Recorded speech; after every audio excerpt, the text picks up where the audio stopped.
Under the scorching Nevada sun, an F-16 sat lifeless on the runway, mocking every attempt to bring it back to life.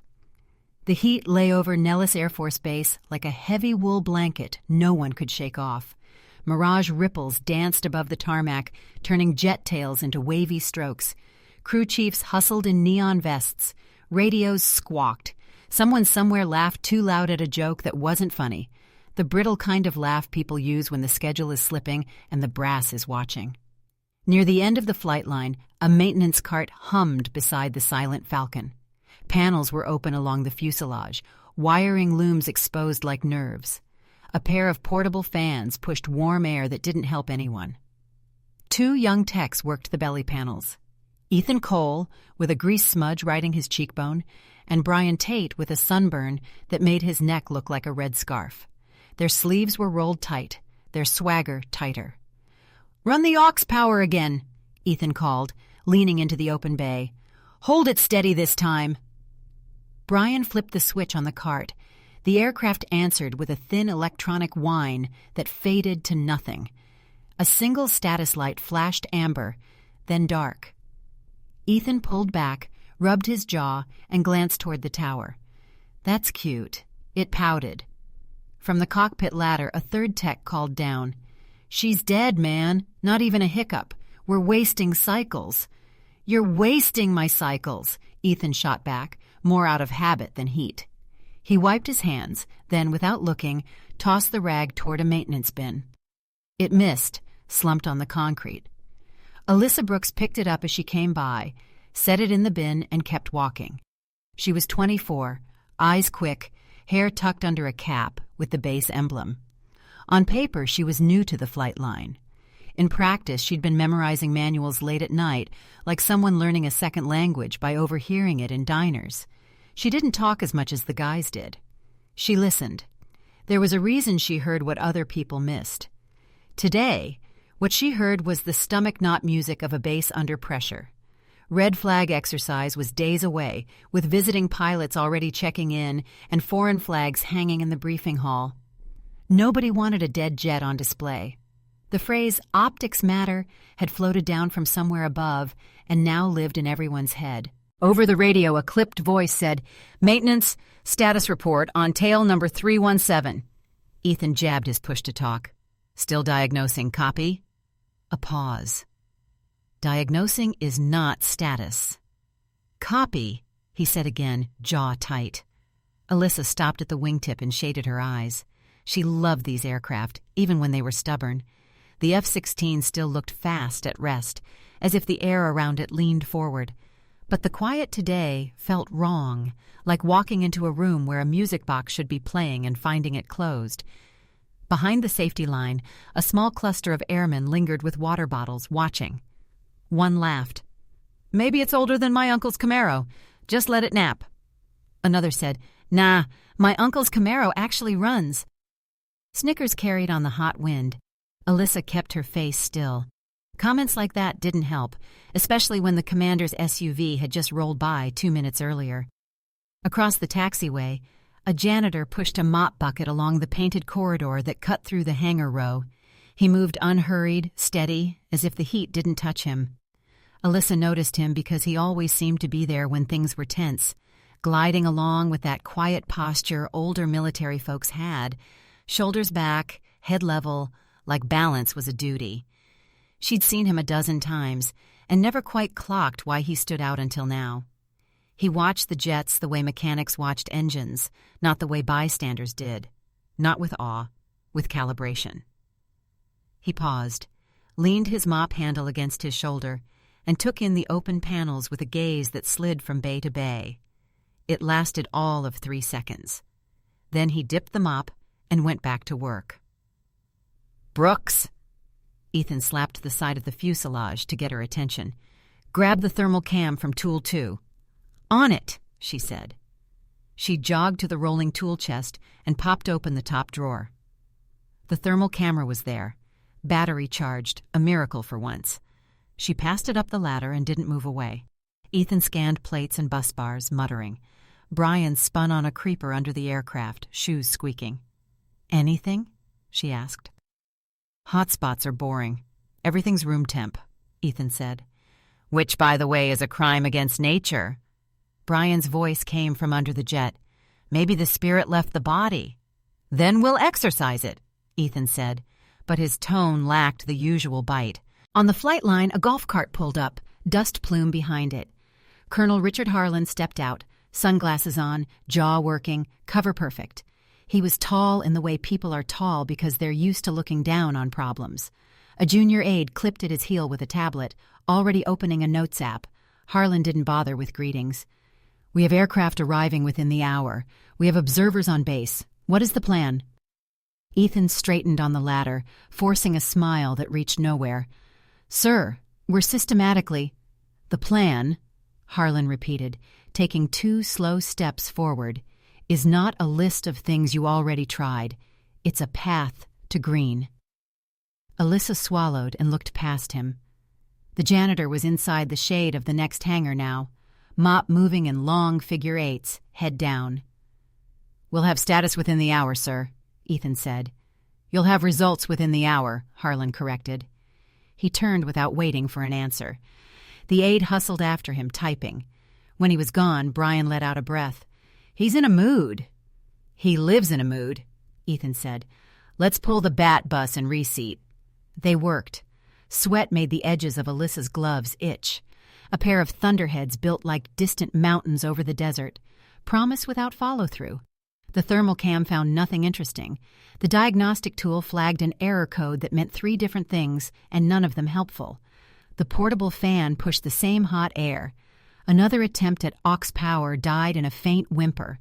Somewhere a jet went screaming down the far runway, the sound rolling over the flight line like a wave. The silent Falcon sat still, unimpressed. By late morning, the smell of coffee and hydraulic fluid had fused into something like a diner's back room. Alyssa forced herself to focus on cable routes, not on fatigue, not on how her shirt stuck to the small of her back. A shadow slid along the ground, and she looked up. A security patrol easing past, scanning badges, moving on. Routine was comfort at Nellis. When routine hiccuped, people noticed. At noon, she ducked into Flightline Cafe for water. The place was 10 degrees cooler and smelled like fries, jet fuel, and lemon cleaner. She grabbed 2 bottles and stood off to the side, letting the AC ghost past her face. The TV over the counter ran a sizzle reel of past red flag exercises. Jets corkscrewing, parachutes blossoming, pilots in flight suits grinning with that unfakeable just-landed energy. Someone stepped up beside her. Brooks, Ethan said, opening a bottle she handed him. He tipped his head toward the door. Harlan wants an update in 30. He wants it upbeat. She gave him a look. I'll tape a smile to my face. He smirked. Use duct tape, stronger than maintenance budgets. He moved to pay and waved her off when she reached for her card. I got it. Thanks, she said. She meant it. Flight line manners mattered. The small, decent things, the unshowy ones. Back at the jet, the sun had shifted just enough to make new shade. The janitor, she'd seen his name tag once and promptly forgot it. Later she'd be embarrassed about that. Had crossed to the far side of the hangar row. He paused again. Only a beat. His eyes tracked the nose, then the belly panels, then the power cart, like he was mapping the scene. Alyssa felt, weirdly, like she was the one being assessed, the way he looked at tools. Brooks, you good? Brian asked, popping out from under the aircraft with a clatter and an eye roll at a stubborn fastener. Yeah, she said. She was, and she wasn't. A thing in her kept tugging at the same loose thread. She slid onto the creeper, rolled under, and traced with her light along bundles someone else had already traced. No scorch marks, no loose connectors, no obvious sins to confess to the colonel. By the time they trudged into the afternoon status meeting, the room smelled like coffee that died in the pot an hour ago. Major Paul Simmons ran the agenda with a tired efficiency. He was the kind of officer who had learned to bake patience into his tone because everything on a base takes longer than you want. Harlan wasn't present. His chief of staff was. Ethan did the talking, the tests, the non-findings, the continuing to isolate. The chief of staff asked 2 sharp questions and wrote something down when Ethan didn't have the answers anyone wanted. Alyssa kept her notes and her mouth shut. Knowing when not to talk was survival for junior airmen. When the meeting emptied, Simmons caught Alyssa's eye. "You eating?" "Later, sir," she said. He nodded, a small approval. "Get 10 minutes in the shade at least." She stepped out into the corridor. It felt hotter now that she'd tasted indoor cool. Down the hall, a figure was buffing the floor with slow, even passes. The hum of the machine filled the space, steady, hypnotic. The janitor, the older guy, worked with the kind of rhythm people get after thousands of hours. He was tall, but age had pulled him in at the shoulders a little, like the desert had tugged on him over years. As Alyssa approached, he stopped the buffer, set the handles upright, and wiped his palms without hurry. She noticed scars on his forearms, pale lines, old ones, not the kind you get from missing a shelf in the pantry. "Afternoon," she said. He nodded once. His eyes were dark, clear, and calm in the way of people who've seen too much and learned to carry it without dropping pieces. Up close, he had that same, not quite a smile other vets wore when kids got dramatic about small problems. "We've got a stubborn bird," she said, half shrug. He said, which was both nothing and a lot. "You ever work flight line?" she asked, keeping it light. She didn't know why she asked.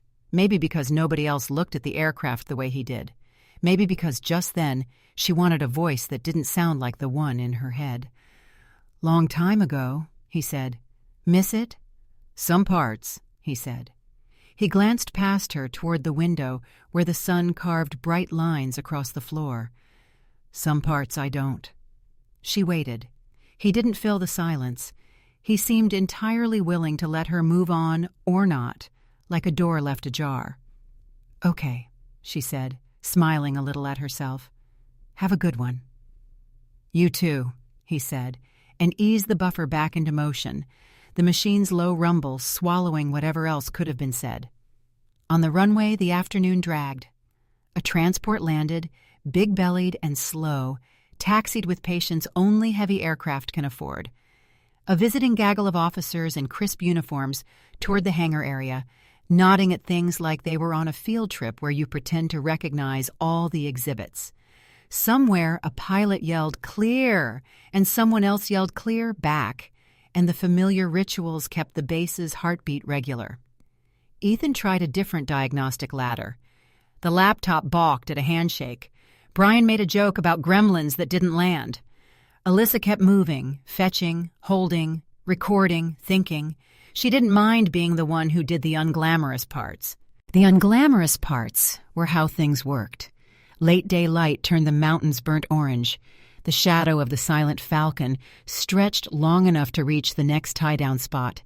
When the cart's battery warning chirped, Brian smacked it like a TV in a bad apartment.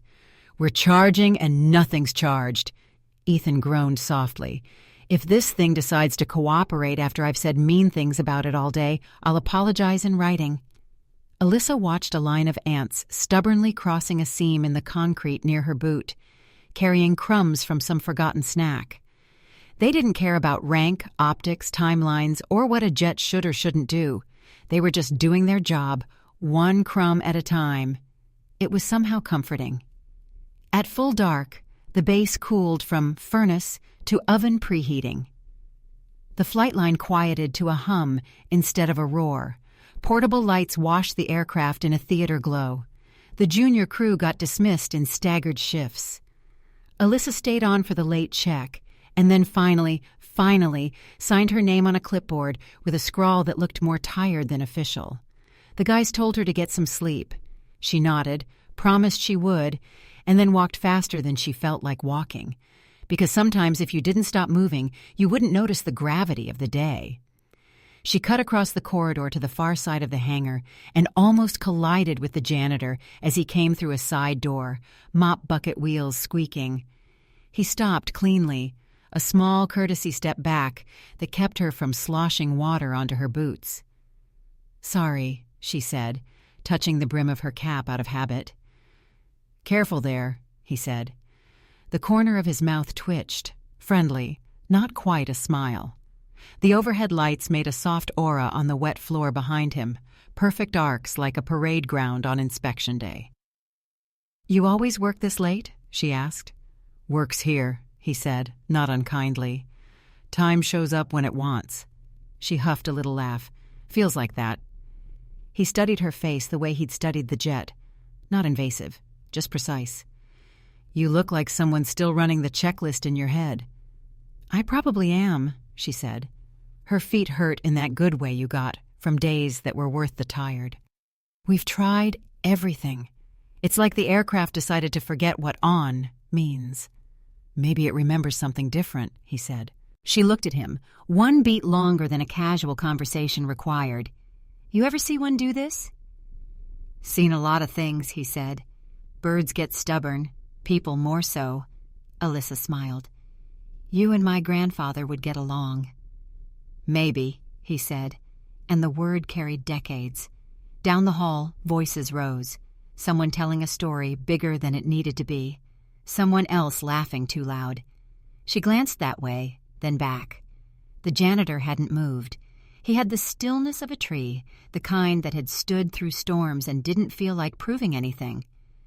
"What's your name?" she asked, flushing at the fact she didn't already know. She'd read hundreds of name tapes in the last few months. Somehow his had never stuck. He tapped his chest lightly with 2 fingers where the badge sat. "Turner. Mr. Turner," she said.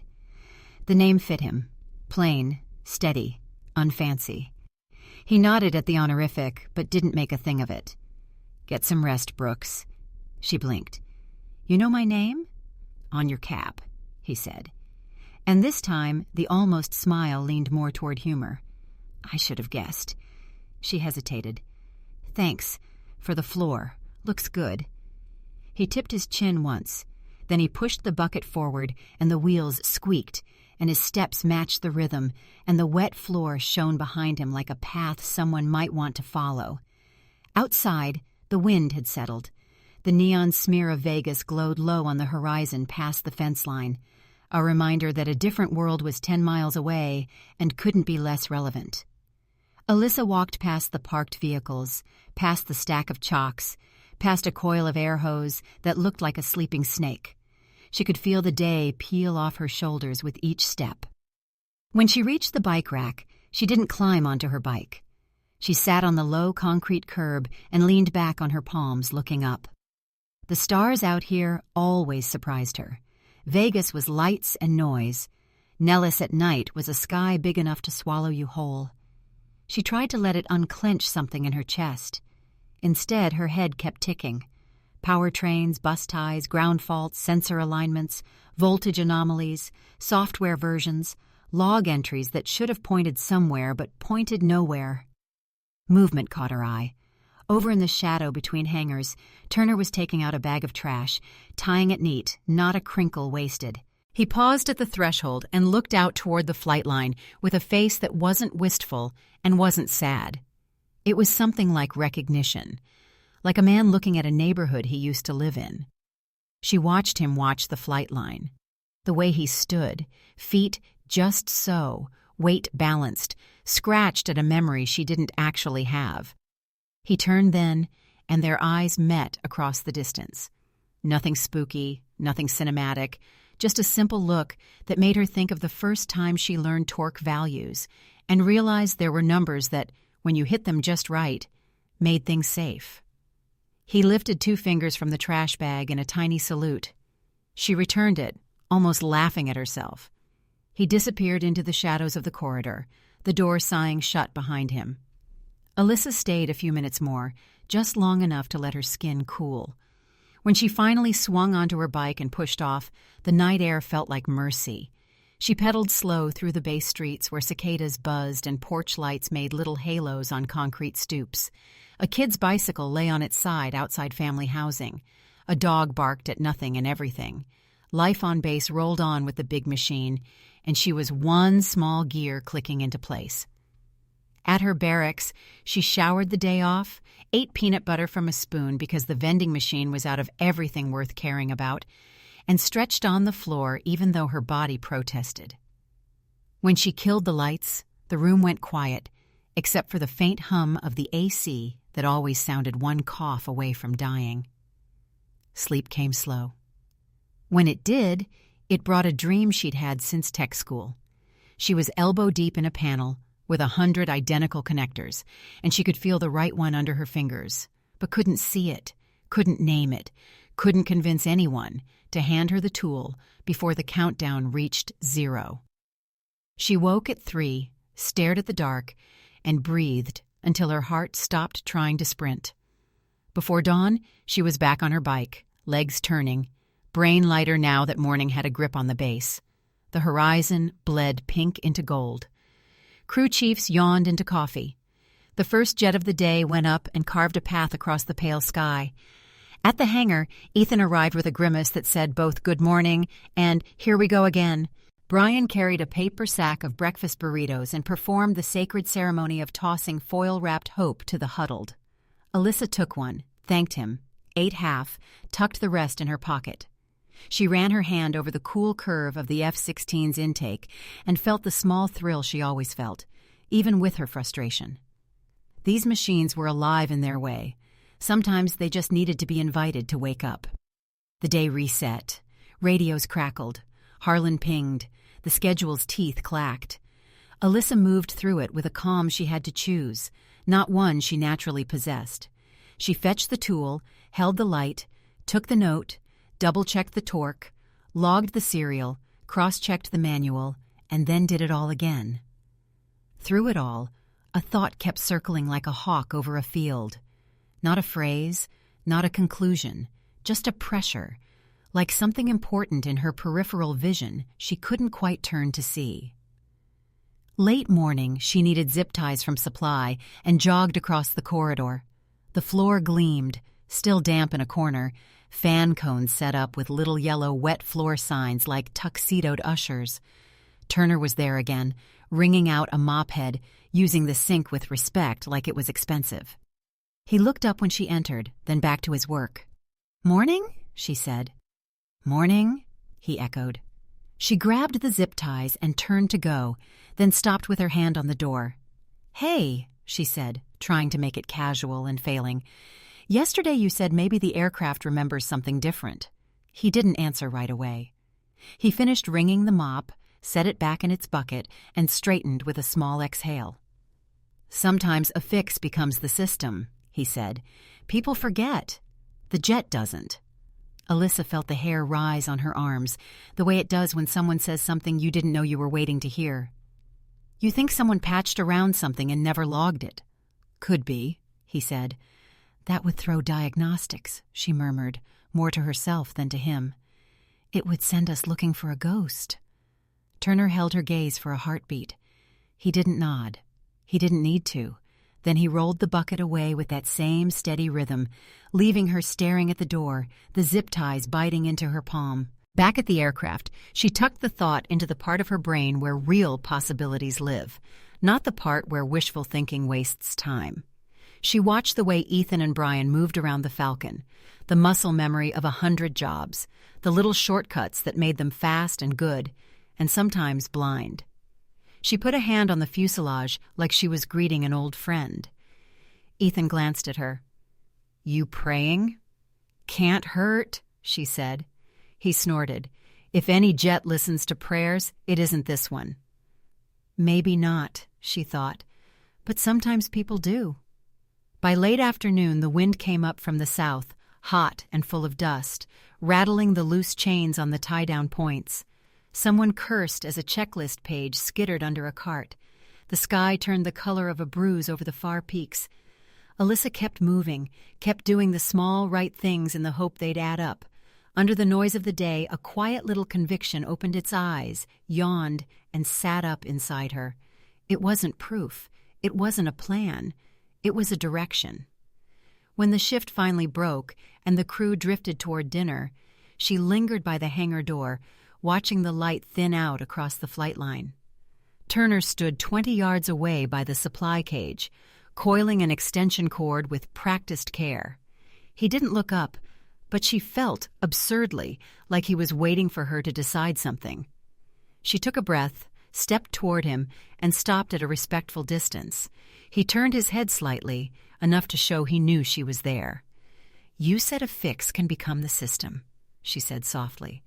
"If that's true, and if nobody wrote it down, we'll chase our tails until red flag's over." He didn't rescue her with words. He let her finish the thought herself. Her voice steadied. "I think you recognize what this is." He studied her face, the way a teacher weighs whether a student's ready for an answer or needs to wrestle a little longer. The wind pushed the mop bucket and the wheels clicked against a seam in the concrete. Alyssa swallowed, heat and nerves and a spark of something like certainty getting along for once. The day had been long, the week longer, the schedule unforgiving, the brass impatient. She'd been careful in all the ways she was supposed to be careful. Now she heard her own heartbeat in her ears, like a countdown to a test she hadn't been told about. She didn't say any of that. She said the only thing that matched the beat in her chest. "He knows something." That night, Alyssa lay on her bunk staring at the shadowed ceiling, replaying Turner's words in her head. Sometimes a fix becomes the system. It wasn't much, but it had the weight of something real, the kind of sentence that stays with you longer than it should. By 2300, the barracks were quiet.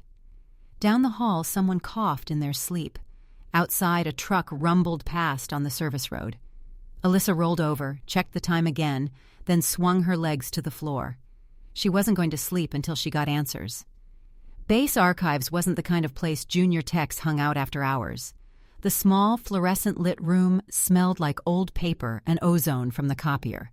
A bored sergeant sat behind the desk, flipping through a magazine. "Need to pull a maintenance log," Alyssa said, keeping her tone neutral. He barely looked up. "Current stuff's in digital." "Not for what I'm after," she said. "Old case study. Training reference." He shrugged, tapped a few keys, then slid a clipboard toward her. "Sign and date. Keep it in here. Don't dog-ear the pages." She wrote her name and badge number.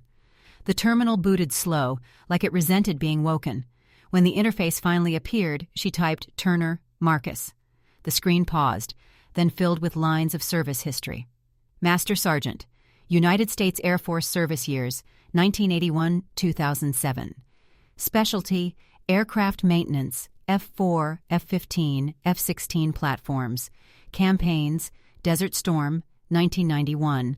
Operation Allied Force, 1999. Operation Enduring Freedom, 2001. Awards, Meritorious Service Medal, Air Force Commendation Medal, X4, Air Medal, Distinguished Flying Cross. Alyssa blinked. The list went on. Deployment after deployment, commendations from squadrons she'd only read about in training manuals. There was even a photo. Turner in his prime, cover tilted back, sleeves rolled, grin easy, but not careless. He stood with a crew in front of a sun-baked F-16, sand still clinging to the tires. His name was stitched in bold over his heart. She scrolled deeper. Notes from a mission in 2001 caught her eye. Emergency field repair under hostile conditions. Restored aircraft to flight within 36 minutes. Evacuation successful. 0 casualties. The approving officer's signature was barely legible. Something Zhang, Victor. She leaned back. Same Zhang as General Victor Zhang, the visiting dignitary for Red Flag? It had to be. "Find what you needed?" the sergeant asked from the desk. "Yeah," she said, shutting the file. "More than I thought." The desert night wrapped Nellis in its dry quiet as she pedaled to the Sunset View apartments off base. She didn't know what she'd say if she actually saw him. "Hey, I snooped on your file, didn't feel like the right opener." But she went anyway. Marcus Turner's unit was near the back, second floor, light seeping around the blinds. She was halfway up the steps when a voice behind her said, "You lost?" A neighbor, mid-30s, in sweats, holding a bag of takeout, raised an eyebrow. "No," Alyssa said, "just visiting someone." The neighbor smirked. "If it's Turner, tell him to make that chili again. Guy can cook." She nodded, heart thumping, and knocked. It took a long 30 seconds before the door opened. Turner stood there in a t-shirt and track pants, bare feet on the carpet. The smell of something savory, garlic, slow-cooked meat, slipped past him. "Brooks," he said, neither surprised nor exactly welcoming. "Sorry to drop by," she said. "I wanted to—" She hesitated, looking past him. The small apartment was tidy, almost Spartan. A couch, a low table with an Air Force mug, a bookshelf lined with manuals and framed photos. "You wanted to?" he prompted. "Talk," she finished. He stepped back. 5 minutes. She sat on the edge of the couch, noting the framed shadow box on the wall. Ribbons and medals arranged with care, a folded flag above them. Next to it, a black and white photo of a younger Turner with a crew chief badge. "You were a master sergeant," she said. He glanced at her. "That a question?" "No, a fact." She took a breath. "Why are you mopping floors instead of running a hangar?" He didn't answer right away. Instead, he set a kettle on the stove, lit the burner, and leaned against the counter. "Sometimes the system moves on without you," he said finally. "Sometimes you move on without it." "That's it?" she asked. "That's enough," he said. The kettle whistled. He poured hot water over 2 mugs with tea bags. She took one, more for something to do with her hands than for the drink. They talked in fits and starts. She told him the Falcon's symptoms, the dead ends they'd chased, how the diagnostics refused to point anywhere useful. He listened without interrupting, the way someone does when they've already thought through half the problem but won't rob you of the other half. When she finished, he said, "You ever think the answer's not in the manual?" "Sometimes," she said, "but without proof." "Proof," he said quietly, "is just the part other people believe." By the time she left, the air was colder and the streets felt emptier. She rode back to base thinking about the box on his wall, the campaigns listed in his record, the name Zhang in that after-action note. She knew she was closer to understanding him, but she also knew he'd only let her see the tip of the iceberg. The next morning in the maintenance office, Major Paul Simmons caught her between tool runs. "You've been here long enough to know better than chasing ghosts," he said without looking up from his tablet. "Sir?" "This Falcon's eaten 2 crews' worth of hours. You're young. You want to help? Fine. But don't burn yourself out chasing a story." "Yes, sir," she said, though part of her was already ignoring the advice. At lunch, she sat at the Vegas diner just outside the gate, nursing coffee and flipping through an old spiral notebook of hers from tech school. Half the pages were scrawled diagrams, torque values, repair sequences. She wondered what Turner's notebooks looked like. The man seemed like he'd have a system, something handwritten, maybe dog-eared from years in the field. She didn't have to wonder long. As she slid into the booth, the waitress set down a plate across from her. "For you," she said, and motioned toward the counter. Turner was there, paying for his own coffee. He gave a brief nod, then stepped out into the noon glare. On the plate was a folded napkin under a key ring with a single brass key. Attached was a tag with 3 words, "Hangar 12, midnight." That night, she'd be there, and maybe then the real story would start. Cliffhanger. Alyssa pockets the key, heart pounding, knowing she's about to cross a line she can't uncross. "You're not just a janitor," Alyssa said, stepping into the dimly lit break room. The vending machine hummed like a tired refrigerator. A lone fluorescent tube buzzed overhead, casting a soft halo over the scuffed table where he sat with a paperback folded in one hand and a styrofoam cup of coffee cooling by his elbow. Turner looked up slowly, thumb marking his page. He didn't seem startled. He rarely did. He took people in the way a mechanic looks at an engine, quiet, patient, waiting to see if the sound matched the problem. "Evening, Brooks," he said. She closed the door behind her and leaned against it, like she needed the room to stop moving. It had been a long day of doing everything by the book and getting exactly nowhere. A day of smiling when she didn't feel like it and saying copy when the directive made no sense. Her voice came out flatter than she meant it to. "We're down to hours now, and we're out of good guesses." Turner laid the paperback face down, careful not to crack the spine, and wrapped his hands around the coffee as if the warmth might offer an answer. The sleeves of his gray work shirt were pushed to his elbows. Light pooled over old scars like pale threads. He waited. "I spent last night in archives," she said. "You know what I found." His mouth didn't move, but something in his eyes did. Not surprise. Recognition, maybe, the way a person nods at an old address. "You were a master sergeant," she went on, softer. 15 deployments. Field repairs nobody tries unless there's no other choice. Commendations that probably came stapled to classified reports. People wrote your name when they wanted to say, "We didn't think it could be done, but it got done anyway." The corner of his mouth twitched. "That sounds like the kind of write-up officers like to read." "It's the kind of write-up I read," she said, forcing a small, humorless laugh, "which probably says something about me." Outside the break room door, the hallway traffic ebbed and flowed, boots squeaking, a cart rattling past, voices clipped with fatigue. On the far end of the building, a door thumped, the sound traveling through the cinder block like a soft drum. Alyssa set her palms on the table, leaning in. "It's not just the paper trail, it's how you walk the flight line. You don't gawk, you measure. You see, and then you decide whether to say it out loud." He blew across his coffee, the steam barely stirring. "You've been paying attention." "I'm good at that," she said. "It's the one thing I know I'm good at, even when I feel out of my depth." He took a careful sip and set the cup back down exactly where it had been. "You're not as out of your depth as you think." "Then help me swim," she said. The plea came out plainer than she planned. She let it stand. For a moment, he looked past her, listening to something she couldn't hear. Maybe he was counting footfalls in the hall. Maybe he was measuring all the lines she'd be crossing if she kept going this direction. When his gaze came back, it was steady.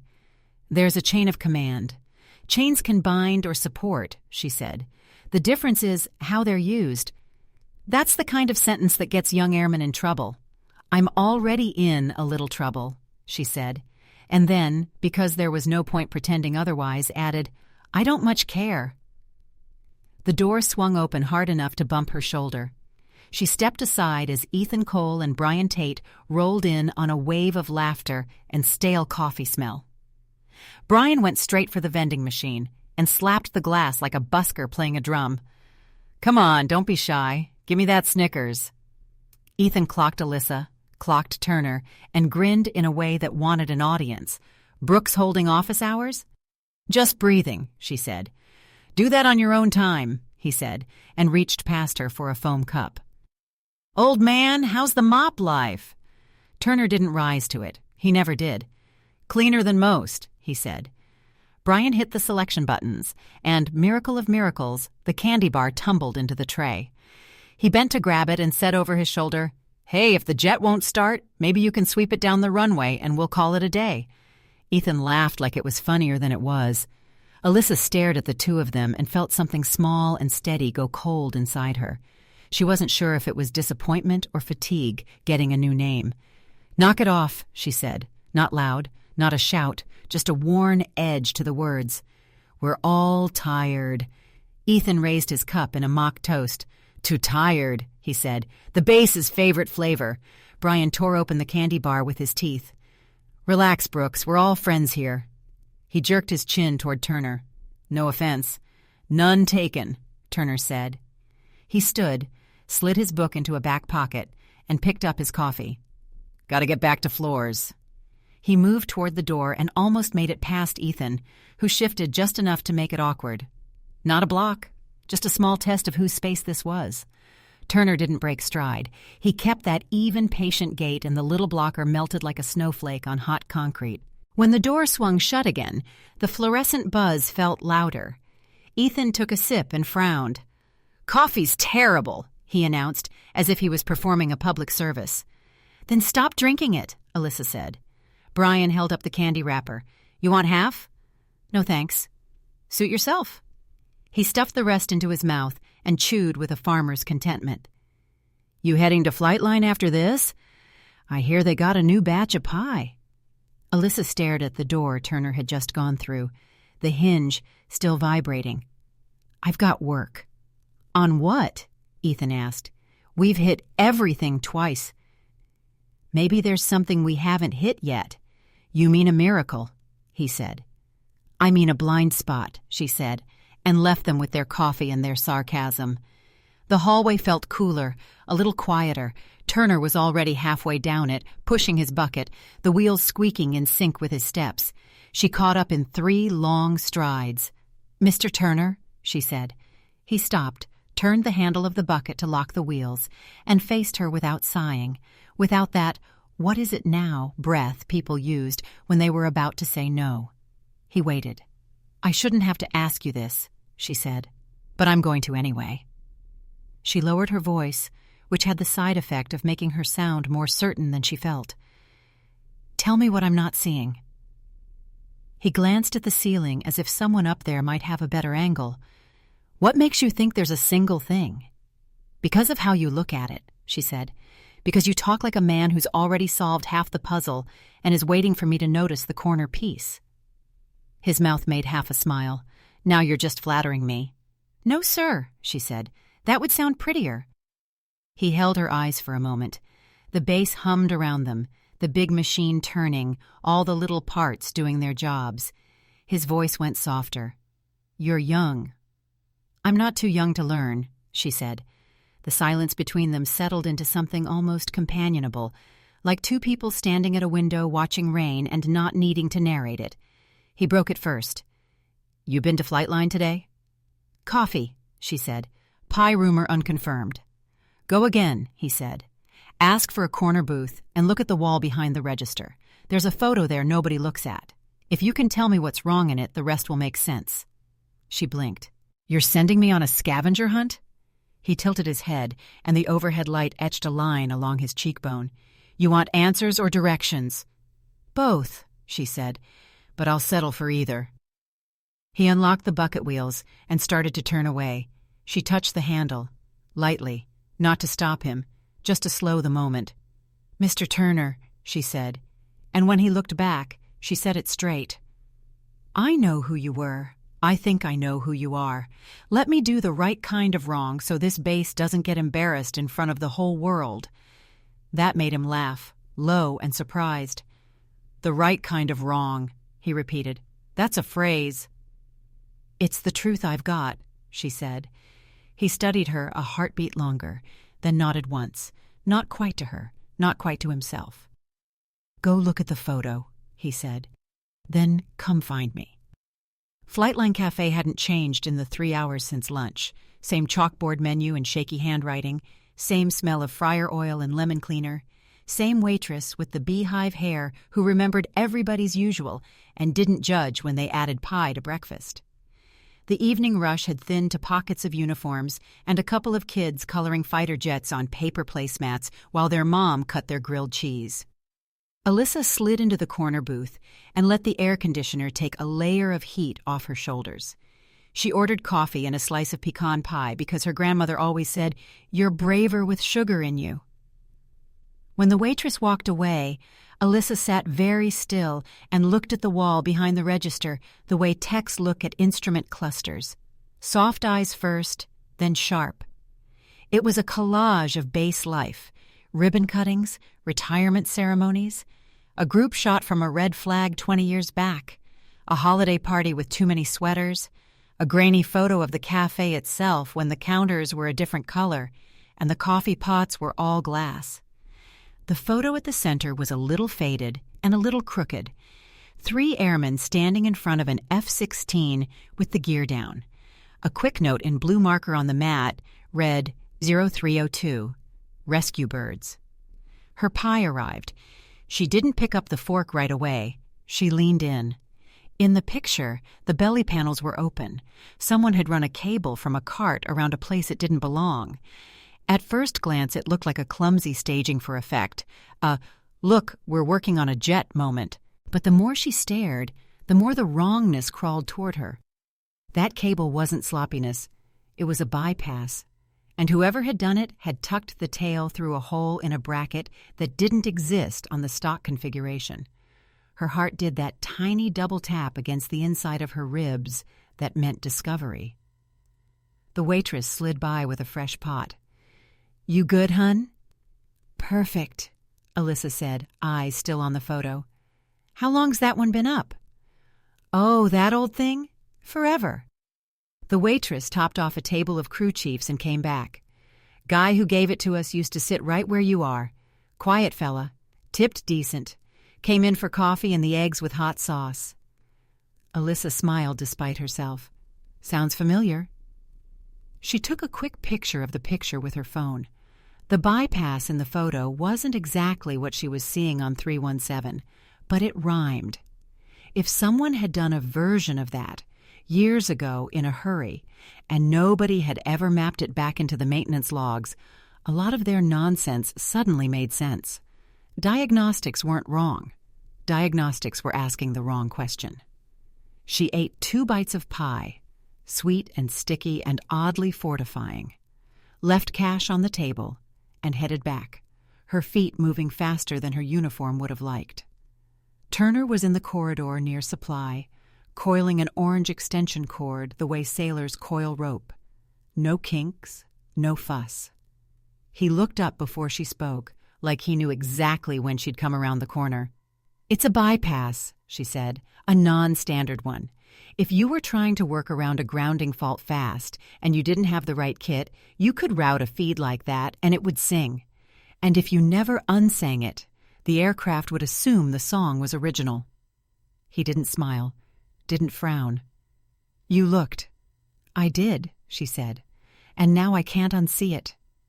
Makes you feel like you've been arguing with a locked door when the real way in is a window around back."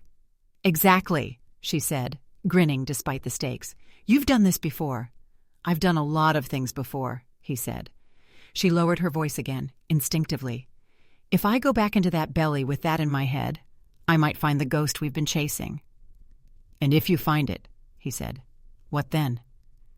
"Then I'll need hands, and authority I don't have."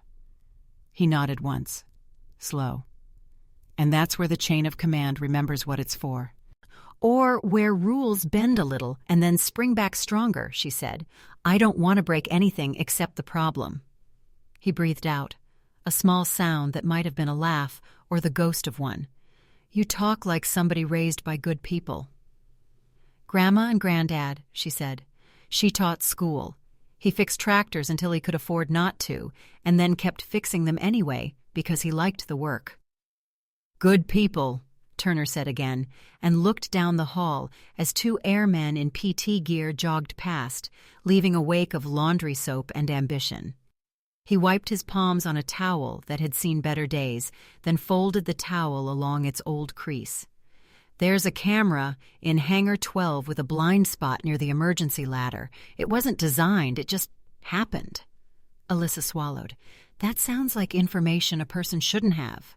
"That sounds like information a person who pushes a mop at odd hours might notice," he said.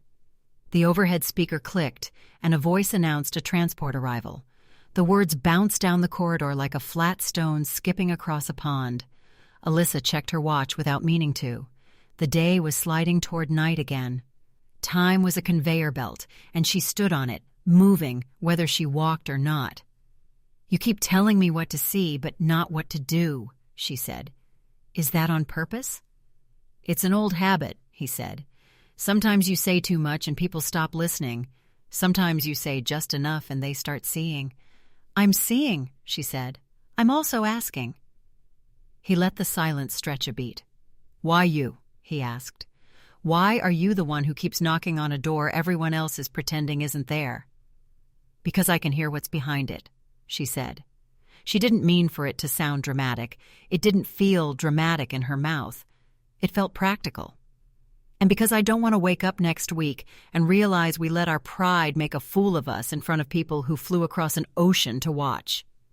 He rolled that around in his head like a marble in a pocket, and she could almost hear the click of it finding a corner to rest in. "You ever break a rule before, Brooks?" she thought. A dozen small infractions flickered through her head. a shortcut that saved a minute but cost a chew-out. A white lie told to cover for a teammate who needed one. "Nothing that couldn't be fixed with an apology," she said. "This won't be that kind," he said. "If you're asking what you're asking." "I'm asking," she said. He studied her again, longer this time, and when he looked away, she knew he'd made a decision. He reached into the side pocket of his coveralls and pulled out a key on a ring with a brass tag, the same as the one he'd slipped onto her plate at the diner earlier. He held it up between two fingers. The tag glinted under the fluorescent. "You left me a key," she said. "I wasn't sure if that was a test." "It was a courtesy," he said. "Tests come later." She took the key and curled it into her palm, the metal warm from his hand. It felt heavier than it should. "Turner?" a voice called down the hall. A supply clerk waved a receipt in the air. "You still need these gloves signed out?" "In a minute," he said, not taking his eyes off Alyssa. "You'll need a flashlight, a small one, not the kind they issue for show, and a socket set with an extension that fits your hand. You'll need to move quieter than you think you can. You'll need to remember that fear is noise. People hear noise." She nodded, swallowing. She didn't feel afraid exactly. She felt like she used to feel at the edge of the high dive at the community pool, heart up in her throat, toes at the line, water below looking both too far and too close, everybody pretending not to watch. "You sure about this?" he asked. "No," she said, "but I'm sure about you." That did something to his face. Not much. Just a fracture line through the usual calm. He recovered it with a small, almost formal dip of his head. The supply clerk called his name again, more impatient this time. He stepped back, one hand on the mop handle, the other resting briefly on the rim of the bucket like a man anchoring himself to something simple before he let go of something complicated. His voice dropped into that quiet register it found when he was done arguing with himself and ready to do the thing. "Hangar 12, 2300 hours. Bring a flashlight." The base at night was a different animal. Daytime Nellis was a rattle of tools, turbine screams, and the clipped bark of orders. Night Nellis hummed low and steady, a machine in idle. The desert air cooled just enough to trick you into thinking you could breathe deeper. Lights along the taxiways glowed like breadcrumbs for giants. Alyssa kept her head down as she moved across the shadowed edge of the flight line. The key Turner had given her was warm in her pocket, her fingers brushing it every few steps like she had to make sure it was still there.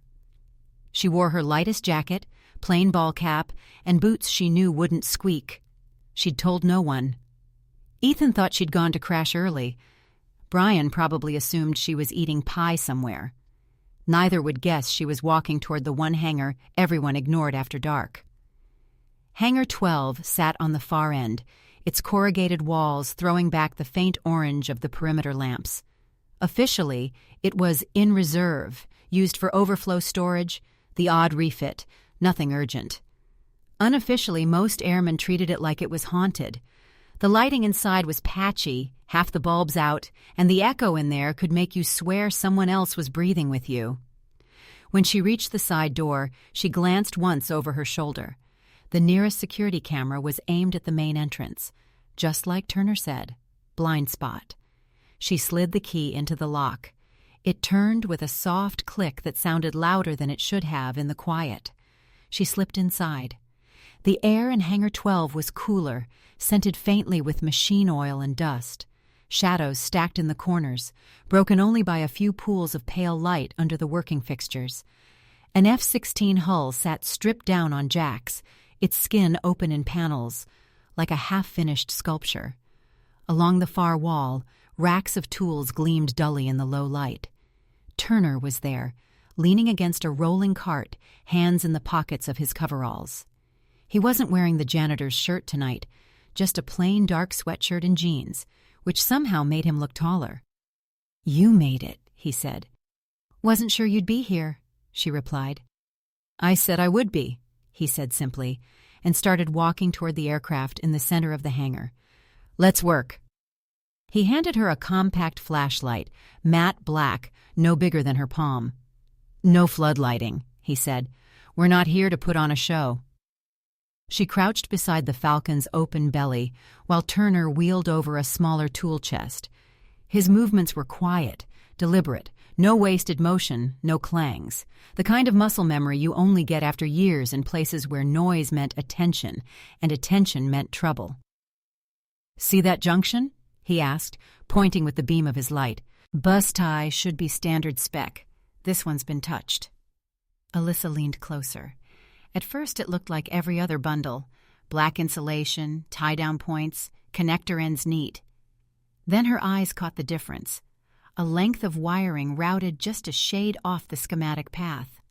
Not sloppy, but personal.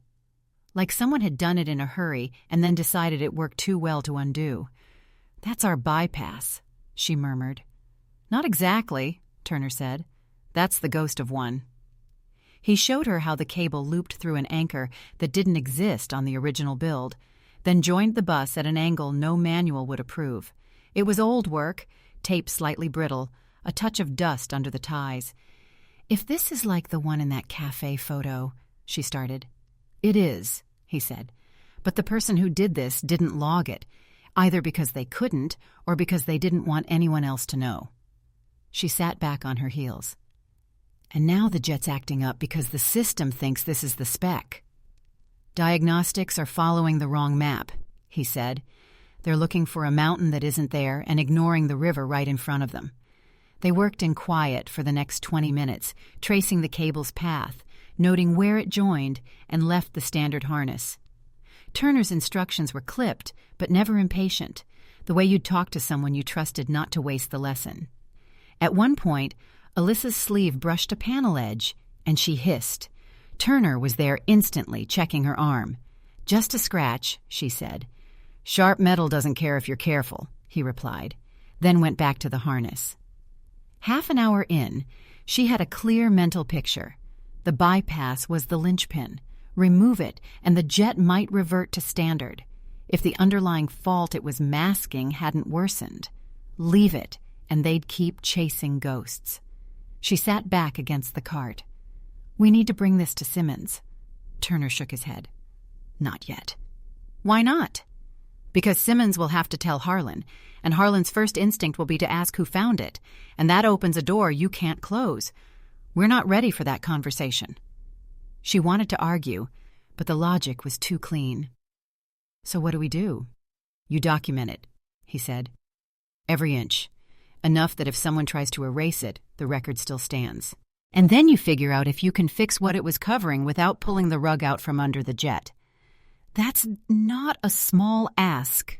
"Neither is flying a dead jet in front of the world," he said. They were halfway through photographing the assembly when the sound hit, a metallic clink from somewhere in the hangar. Not close, but not far. Alyssa froze, listening. Turner killed his flashlight in one motion, and the dark closed in. The sound came again, footsteps, slow, on the catwalk above. Someone moving with care, but not care enough to be silent. Turner's voice was barely air. "We're not alone." Alyssa's pulse jumped. She eased the camera into her jacket pocket. The footsteps stopped. Somewhere high in the rafters, a shadow shifted. Turner's hand touched her elbow. "Stay low," he mouthed. They edged toward the side door, keeping to the strip of shadow along the wall. Another footstep echoed, closer now, deliberate. By the time they slipped out into the night air, Alyssa's heart was hammering. Turner locked the door behind them, the click sounding final. "Who?" she began. "Don't know yet," he said, "but someone's watching this bird, and they're not just sightseeing." They walked in silence until they reached the glow of the main flight line. Only then did Turner stop. "Brooks," he said, "from here on, you don't talk about what we saw unless you're talking to me." She nodded. "Understood." "And," he added, "keep your eyes open in daylight. Sometimes the people watching at night are the same ones shaking your hand in the morning." That night, lying in her bunk, Alyssa couldn't shake the sound of those footsteps above the hangar. She thought about the bypass, the photo in the cafe, the name Zhang on Turner's service record. The pieces were still scattered, but the picture was starting to form, and it looked like someone else didn't want it finished. By morning, everyone knew the F-16 was back online, and that Marcus Turner had touched it. Word travels on a base the way wind moves through desert scrub, quiet, constant, everywhere at once. Alyssa felt it before she heard it. The sideways looks, the half-cut conversations when she stepped into a room. The kind of questions people don't ask out loud because the answers might make them responsible. She found the note under her toolbox as soon as she slid open the maintenance bay. 3 neat block letters on a torn scrap. Stop looking now. No signature, no flourish. The kind of warning someone leaves when they're sure you'll understand. She folded the paper once, twice, and tucked it into the little zip pocket inside her sleeve. Fear rose and fell like a wave, and then left something cool and steady behind. She wasn't alone. That was the point. Somebody else was watching the same dots connect and didn't like the picture. Out on the flight line, the Falcon waited with a patience that felt personal. She ran a palm along the smooth curve of the intake, the way you might greet an old dog. "Hello, friend. I see you." A crew chief called for chocks, and a pair of airmen jogged past carrying a case the size of a small coffin. The whole base had come up on the balls of its feet. Red flag wasn't tomorrow anymore. It was practically here, nose pressed to the glass. Ethan showed up with 2 coffees and a face that had seen a mirror and decided it wasn't helping. "You look like you didn't sleep," he said, handing her a cup. "I slept," she said. "Didn't help." "Same." He took a swallow and grimaced. "Who hates us enough to make this?" "They say it builds character," she said. "I'd rather build aircraft."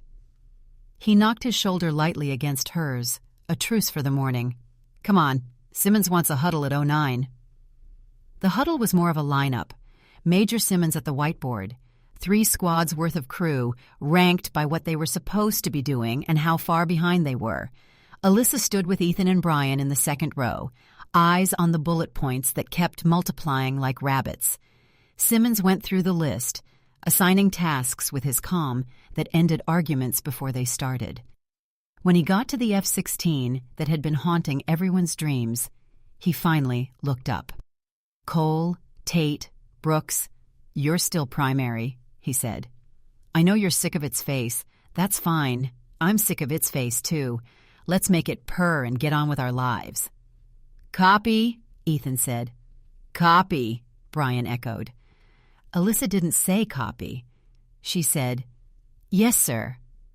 And it came out steadier than she felt. They broke, and the hallway filled with moving parts. Alyssa kept her shoulder to the current until she reached the end and nearly collided with Colonel Harlan rounding the corner. He smelled like expensive aftershave and a morning run. His sunglasses were perched on his head like a crown. "Watch your step," he said without slowing. "Yes, sir," Alyssa said, stepping aside. As he passed, his gaze flicked toward the maintenance bay, where their Falcon sat like an accusation. He didn't look happy to see it. An hour later, a security officer in a crisp uniform arrived with a tablet and a polite smile that never reached his eyes. "Airman Brooks?" "That's me," she said.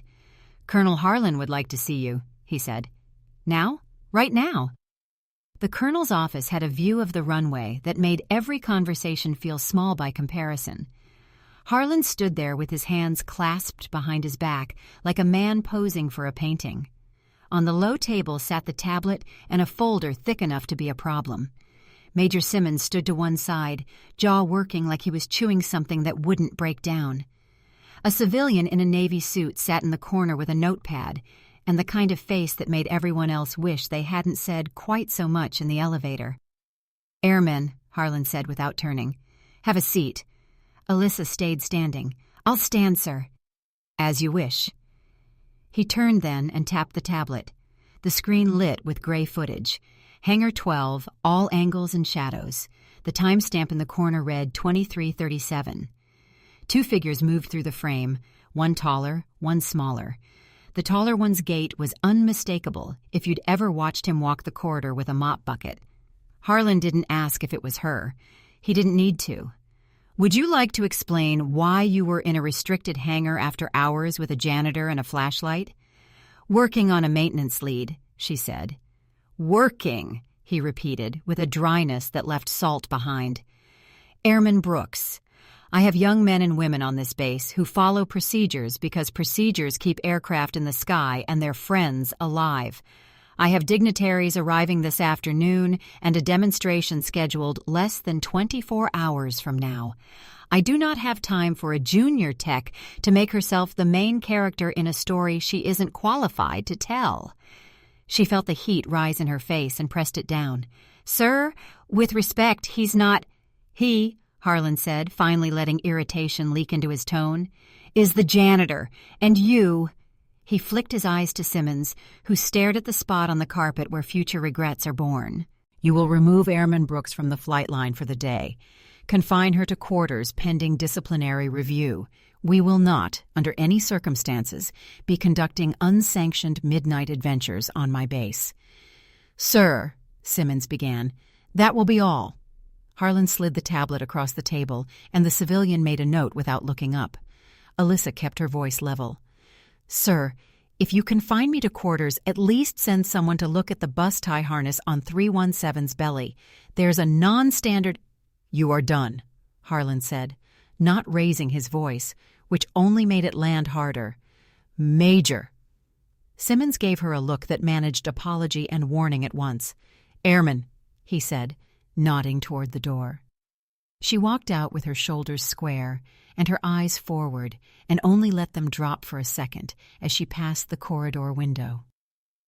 Outside, on the flight line, the Falcon sat under morning light. Somewhere a plane took off and dragged its sound across the base like a sheet. "Brooks," Simmons said quietly as soon as they were alone in the hallway, "you and I both know you're not a cowboy. You were chasing something real. But this is bigger than us. Let me handle it." "With respect, sir," she said, "I don't think he's going to handle it." "I didn't say him," Simmons said. "I said me. Go to your room. Take a shower. Eat something. If I need you, I'll call. Understood?" She hesitated only a heartbeat.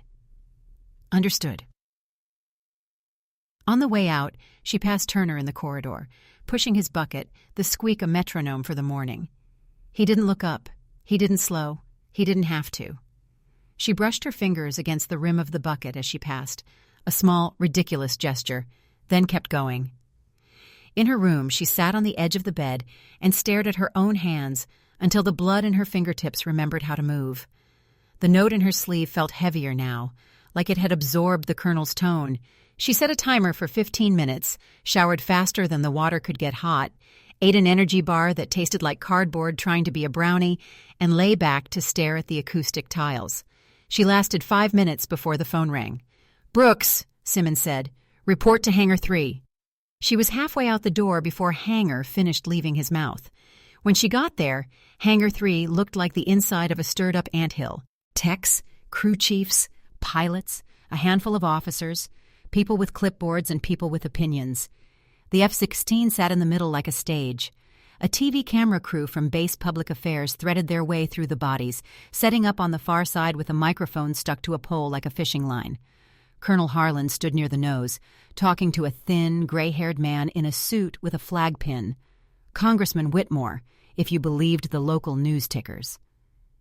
Beside him, a small entourage of international observers in perfectly pressed uniforms murmured politely. Among them, a man with salt and pepper hair and a calm that felt familiar even from a distance, General Victor Zhang.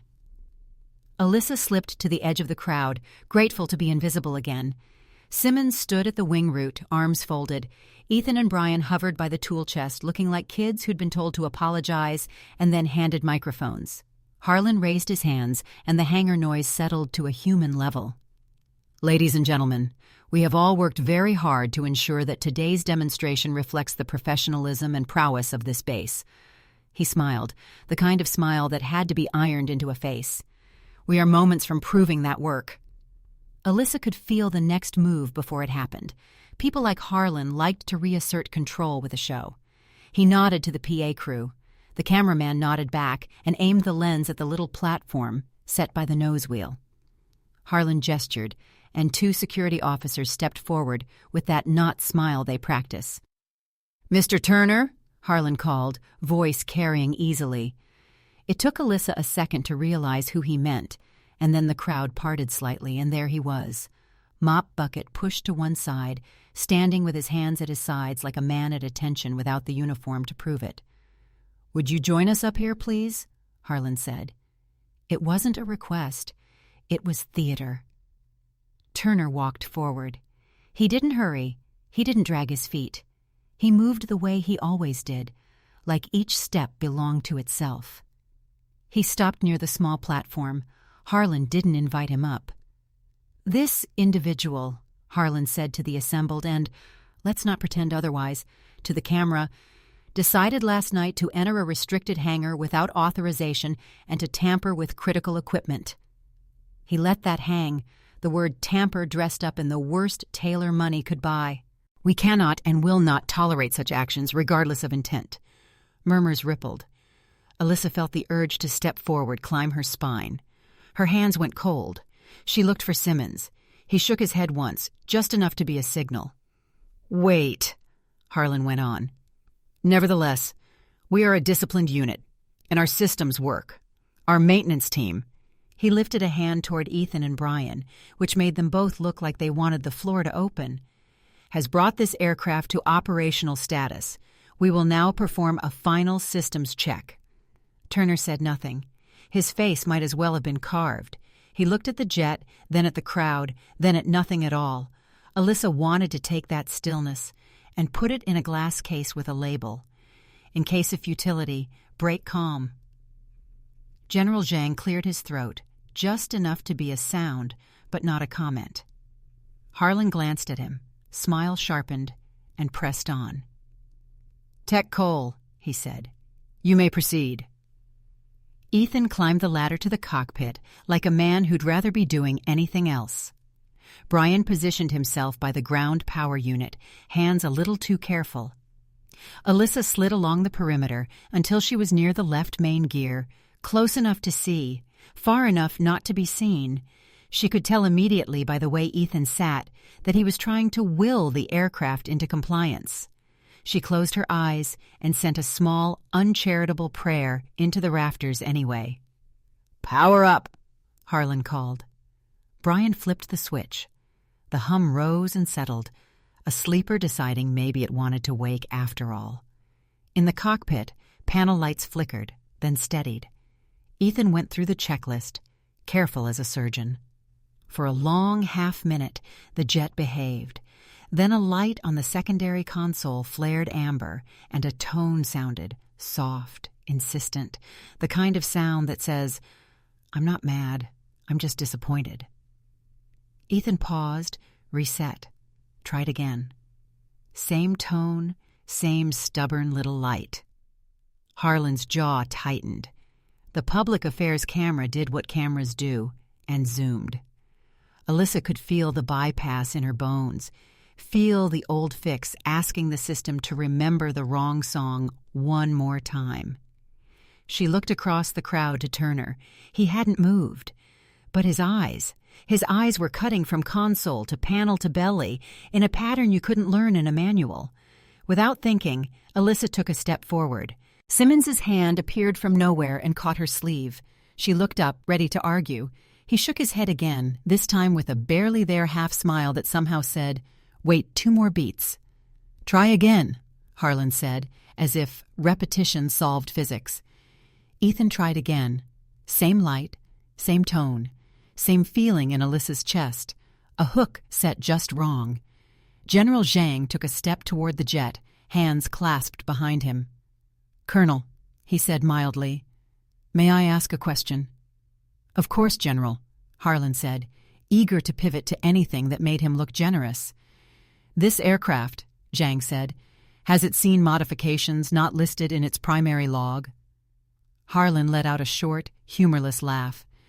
"General, We are the United States Air Force. We do not modify aircraft without documentation. Alyssa couldn't help it. Her eyes slid to the cafe picture and then back to the belly she knew better than some people's faces. If the jet could have rolled its eyes, it would have. Zhang nodded, unperturbed. "May I speak with your maintenance leader?" Ethan looked like a man who had just been told to introduce his parents to the teacher who caught him cheating. He climbed down, face pale. Zhang regarded him kindly. "Sergeant," he said, getting the rank wrong by accident or design, "if you had to choose between a diagnostic that says nothing is wrong and a machine that says something is, which would you believe?" Ethan swallowed. "The machine, sir."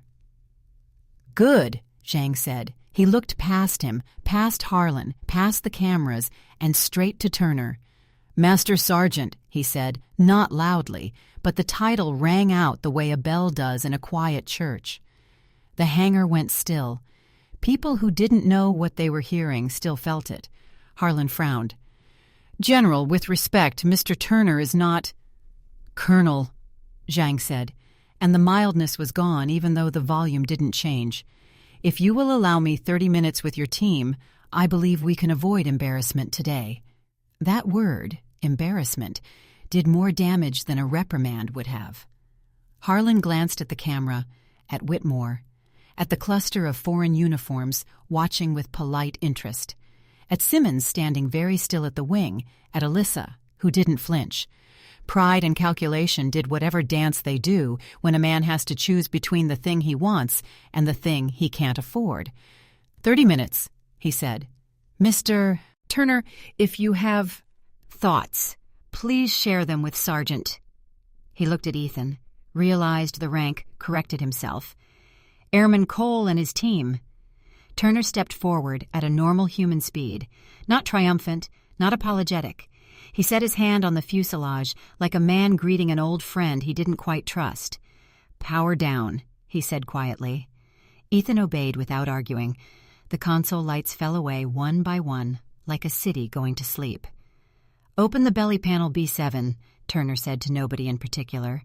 Alyssa moved before anyone could assign her the task, her fingers already knowing which latches would stick in this humidity and which ones would pretend to be helpful. She swung the panel down, careful not to nick the paint. Turner kneeled, and the circle of quiet around him tightened as people leaned in just enough to see without getting in the way. He pointed with 2 fingers, not touching the harness, just indicating. "Right there," he said. "See how the tie-down isn't factory? Somebody got clever a long time ago. It worked. Then it became the way. Your diagnostics are looking for a line that doesn't exist and ignoring the one that does." Ethan crouched beside him, eyes wide. Yeah, I see it." "Good," Turner said. "Now you have 2 choices. You can tear this back to spec and hope the underlying fault hasn't grown teeth, or you can teach the brain to understand the path it's actually got. Given what we don't know and how much time you don't have, we're picking door number 2. He looked up then, straight at Alyssa. The eye contact lasted a fraction of a second and said more than any thank you speech. "Brooks," he said. Harlan's head jerked at the name, but Turner didn't wait for permission.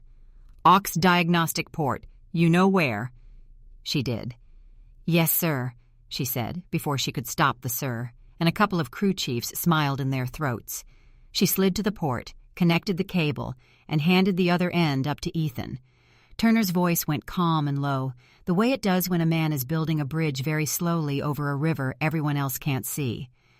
"We're going to tell the software that the grounding path is where it actually is, not where the manual thinks it is. You're not lying to it, you're introducing it to the present." He dictated a sequence. No magic, no hackery, just a set of calibration steps that took into account the reality under their hands. Ethan typed with the focus of a man translating, not inventing. Brian hovered on the other side, holding his breath between keystrokes, as if not exhaling might keep the thread from breaking. "Now," Turner said, "power up." Brian flipped the switch. The hum came up, the panels lit, The tone stayed silent. In the cockpit, the amber light thought about it and decided to mind its own business for once. Ethan swallowed.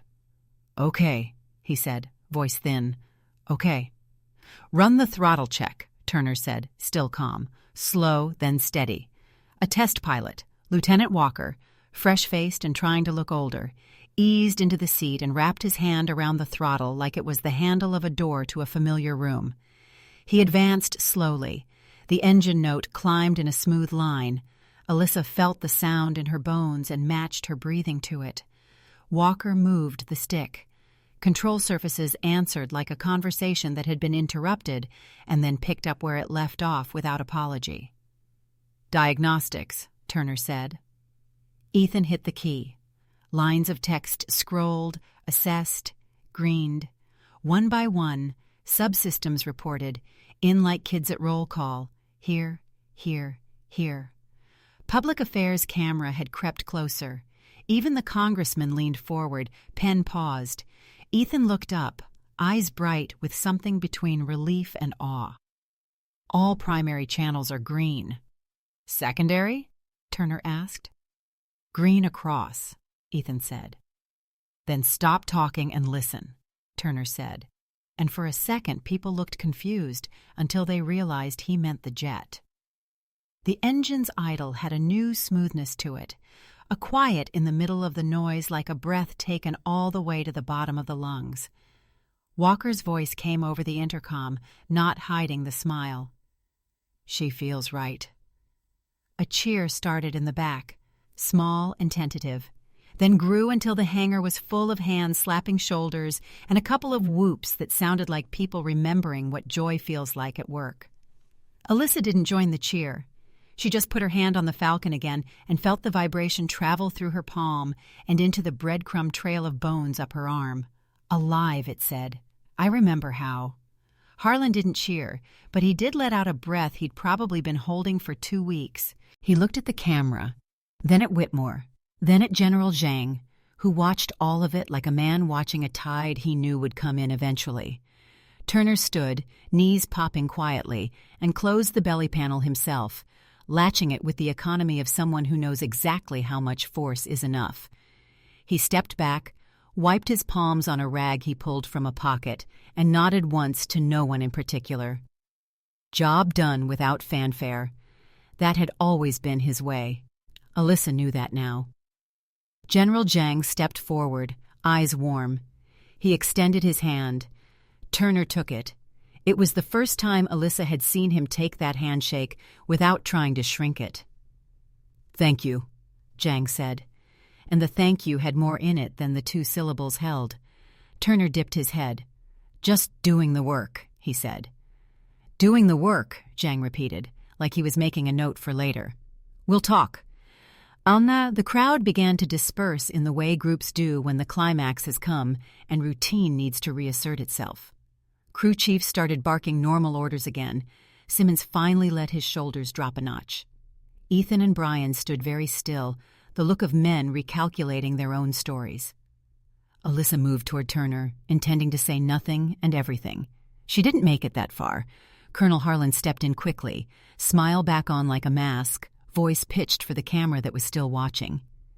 "Excellent," he said. "An excellent team effort. Thank you, Airman Cole. Thank you, Tate. And, Mr. Turner, we appreciate your perspective." Turner looked at him. The look wasn't rude. It wasn't deferential. It was the look carpenters give to people who just learned what a level is. He said nothing. Harlan's smile tightened. He turned to General Zhang, ready to pivot the narrative back to him, back to optics, back to control. He got the first word out. "General." And then Zhang spoke over him with that same quiet authority that had stopped the room 30 minutes earlier. "This man just saved your reputation." The Falcon flew at 1,400 hours. It wasn't just a takeoff. It was a statement. The sound rolled over Nellis in a long, clean note that seemed to straighten spines even miles away. Alyssa stood on the service road near the tower, visor shading her eyes as the jet pulled into the blue, banked hard, and came back across the runway with the kind of precision you can't fake. A cheer rose from this gathered crowd, pilots, techs, visiting brass, even the congressman who'd spent most of the morning avoiding direct sunlight. Cameras tracked the Falcon's path, the engine a white-hot thread stitching the sky. She didn't look at Harlan. She didn't have to. The man's relief was visible from 50 yards. But she did glance toward Turner. He stood a little behind the rest, hands in his sweatshirt pockets, eyes on the jet, as if he were reading a letter meant for him alone. After the demo, the base exhaled. The tight coil of the last weeks unwound into the easy chatter of people who'd done their job and done it well. Hangar doors stood open to the desert breeze. The smell of jet fuel mixed with the faint sweetness of the snack cart someone had the good sense to roll out. Alyssa was halfway to the maintenance bay when she heard his voice behind her. "Brooks?" She turned. Turner walked toward her. No bucket, no mop, just him. In the sunlight, the lines on his face looked less like age and more like a map. "Walk with me," he said. They cut across the edge of the flight line, the heat rising in waves from the tarmac. Out here, away from the clusters of people, the desert felt like an ocean without water. "You did good work," he said finally. "So did you." He smiled a little at that. "Wasn't my name on the roster."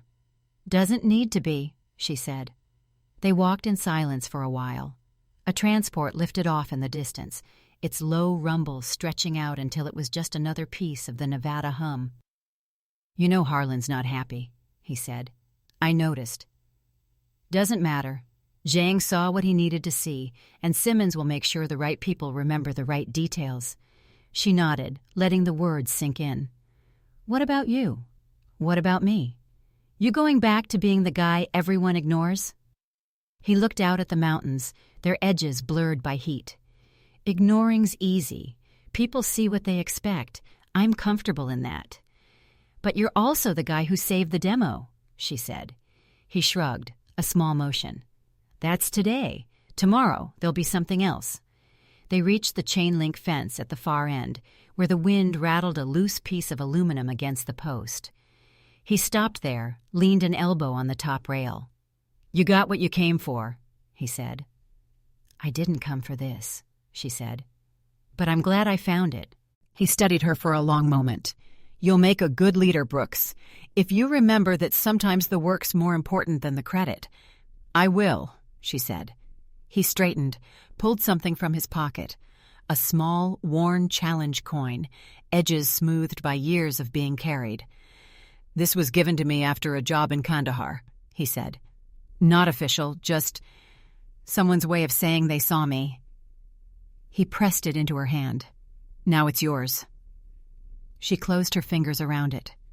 The metal was warm from his pocket. "I don't know what to say." "Don't say anything," he said.